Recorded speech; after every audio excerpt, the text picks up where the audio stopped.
the invisible money power, is working to control and enslave mankind. It financed communism, fascism, Marxism, Zionism, socialism.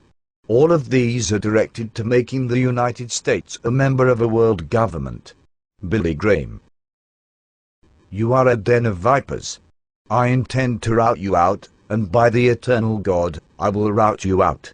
If the people only understood the rank injustice of our money and banking system, there would be a revolution before morning.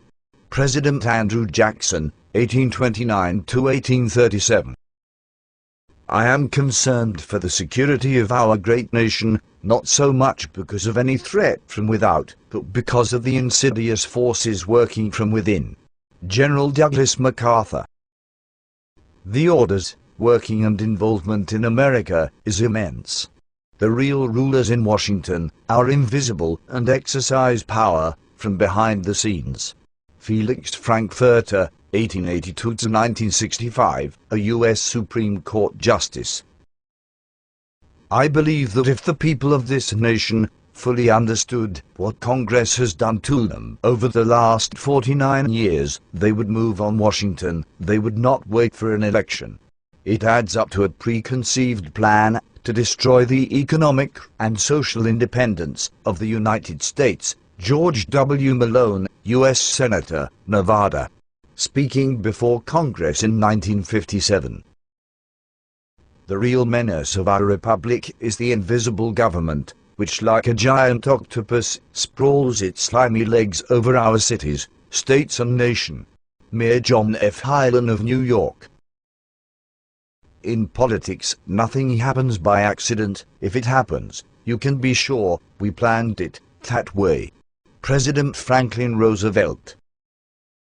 Some of the biggest men in the United States, in the field of commerce and manufacture, are afraid of something.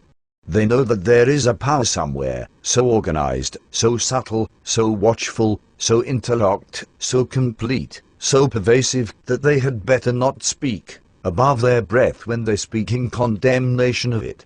President Woodrow Wilson. I am a most unhappy man. I have unwittingly ruined my country. A great industrial nation is controlled by its system of credit. Our system of credit is concentrated. The growth of the nation, therefore, and all our activities, are in the hands of a few men.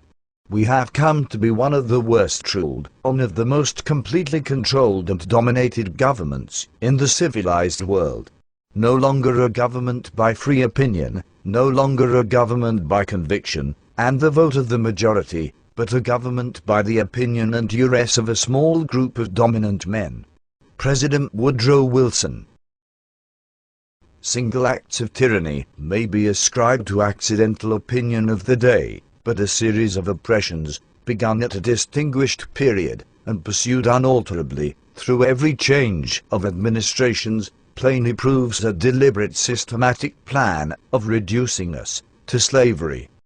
If the American people ever allow private banks to control the issue of their currency, first by inflation and then by deflation, the banks and corporations that will grow up around them will deprive the people of all property until their children wake up homeless on the continent their fathers conquered. Thomas Jefferson. It is not my intention to doubt that the doctrine of the Illuminati and the principles of Jacobinism had not spread in the United States. On the contrary, no one is more satisfied of this fact than I am. George Washington, 1798. Ladies and gentlemen, the very word secrecy is repugnant in a free and open society, and we are, as a people, inherently and historically opposed to secret societies, to secret oaths, and to secret proceedings. For we are opposed around the world by a monolithic and ruthless conspiracy that relies primarily on covert means for expanding its sphere of influence, on infiltration instead of invasion, on subversion instead of elections, on intimidation instead of free choice.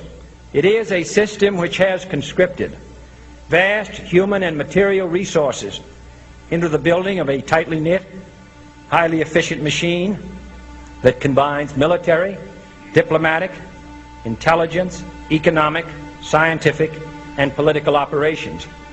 Its preparations are concealed, not published. Its mistakes are buried, not headlined. Its dissenters are silenced, not praised. No expenditure is questioned, no secret is revealed.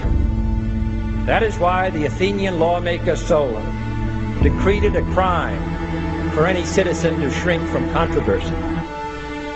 I am asking your help in the tremendous task of informing and alerting the American people, confident that with your help, man will be what he was born to be, free and independent.